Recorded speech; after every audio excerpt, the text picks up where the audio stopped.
All right, so today we are on day 252 of the one-year chronological Bible plan, and we are going to be continuing on in Ezra and First Chronicles. Let's get into it. Ezra 2, the list of the exiles who returned. Now these are the people of the province who came up from the captivity of the exiles whom Nebuchadnezzar, king of Babylon, had taken captive to Babylon. They returned to Jerusalem and to Judah, each to their own town, in company with Zerubbabel, Joshua, Nehemiah, Sariah, Reliah, Mordecai, Bilshan, Mizpar, Bigvai, Rehum, and Bana.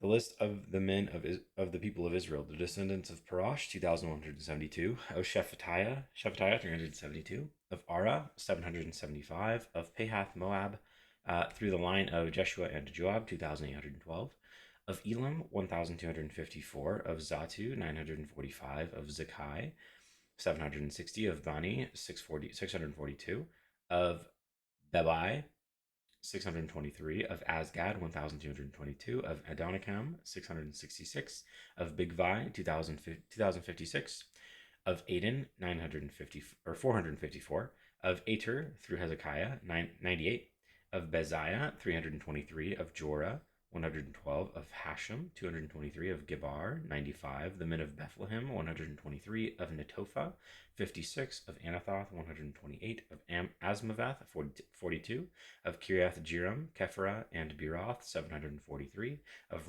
Ramah and Geba, 621, of Michmash, 122, of Bethel and Ai, 223, of Nebo, 52, of Magbish, 156, of the other Elam, 1,254, of Harem, 320, of Lod, Hadid, and Ono, 725, of Jericho, 345, of Sina, 3,630. The priests, the descendants of Jediah through the family of Jeshua, 973. Of Immer, 1,052. Of Pashur, 1,247. Of Harim, 1,017. The Levites, the descendants of Jeshua and Kadmiel of the line of Hodaviah, 74.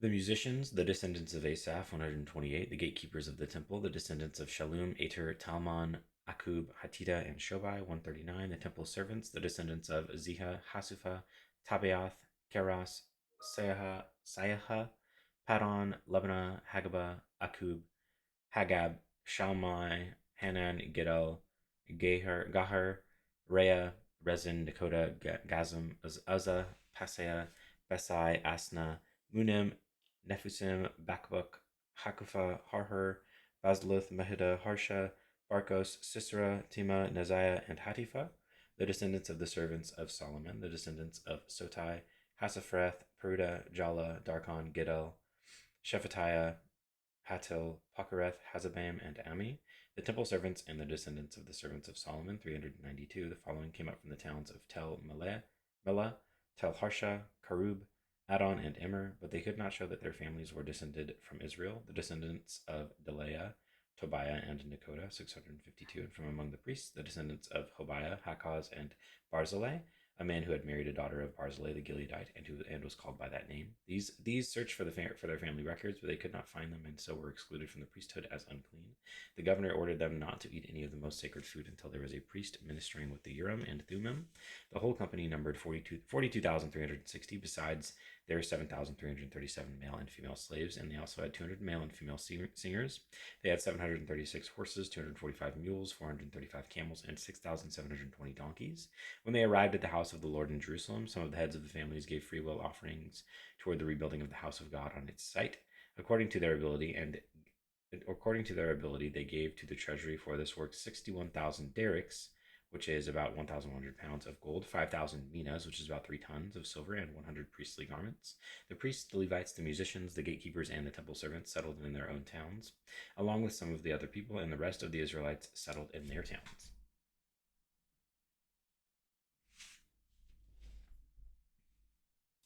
Ezra 3. Rebuilding the altar. When the seventh month came and the Israelites had settled in their towns, the people assembled together as one in Jerusalem. Then Joshua, son of Jozadak, and his fellow priests, and Zerubbabel, son of Shealtiel, and his associates began to build the altar of the God of Israel to sacrifice burnt offerings on it, in accordance with what is written in the law of Moses, the man of God. Despite their fear of the peoples around them, they built the altar on its foundation and sacrificed burnt offerings on it to the Lord, both the morning and evening sacrifices. Then, in accordance with what is written, They celebrated the Festival of Tabernacles with the required number of burnt offerings prescribed for each day. After that, they presented the regular burnt offerings, the new moon sacrifices, and the sacrifices for all the appointed sacred festivals of the Lord, as well as those brought as freewill offerings to the Lord. On the first day of the seventh month, they began to offer burnt offerings to the Lord, though the foundation of the Lord's temple had not yet been laid, rebuilding the temple. Then they gave money to the masons and carpenters, and gave food and drink and olive oil to the people of Sidon and Tyre, so that they would bring cedar logs by sea from Lebanon to Joppa, as authorized by Cyrus, king of Persia. In the second month of the year after their arrival at the house of God in Jerusalem, Zerubbabel, son of Shealtiel, Joshua, son of Jozadak, and the rest of the people, the priests and the Levites, and all who had returned from the captivity of Jerusalem, began the work.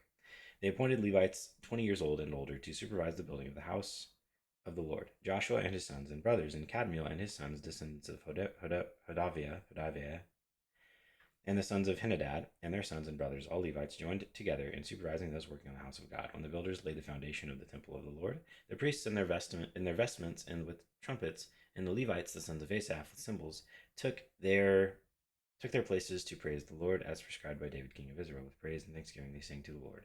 He is good, his love toward Israel endures forever. And all the people gave a great shout of praise to the Lord, because the foundation of the house of the Lord was laid. But many of the older priests and Levites and family heads, who had seen the former temple, wept aloud when they saw the foundation of this temple being laid. While many others shouted for joy, no one could distinguish the sound of the shouts of joy from the sound of weeping, because the people made so much noise, and the sound was heard far away.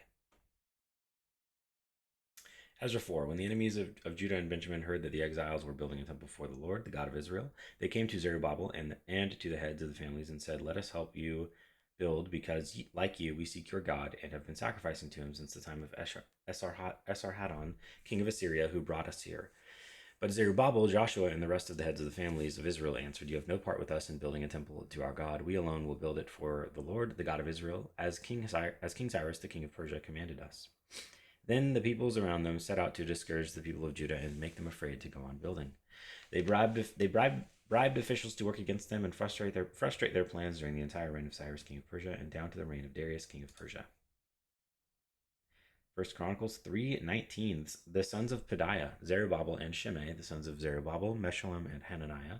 Shelemith was their sister. There were also 5 others: Hashubah, Ohel, Berechiah, Hasadiah, and Jushab Hesed, the descendants of Hananiah, Pelatiah, and Jeshiah, and the sons of Rephaiah, of Arnon, of Obadiah, and of Shechaniah. The descendants of Shechaniah, Shemaiah and his sons, Hattush, Igal, Bariah, Neriah, and Shaphat, 6 in all. The sons of Neriah, Elionai, Hizkiah, and Azrikam, 3 in all. The sons of Elionai, Hodaviah, Eliashib, Peliah, Akub, Johanan, Deliah, and Anani, 7 in all. And that is day 252.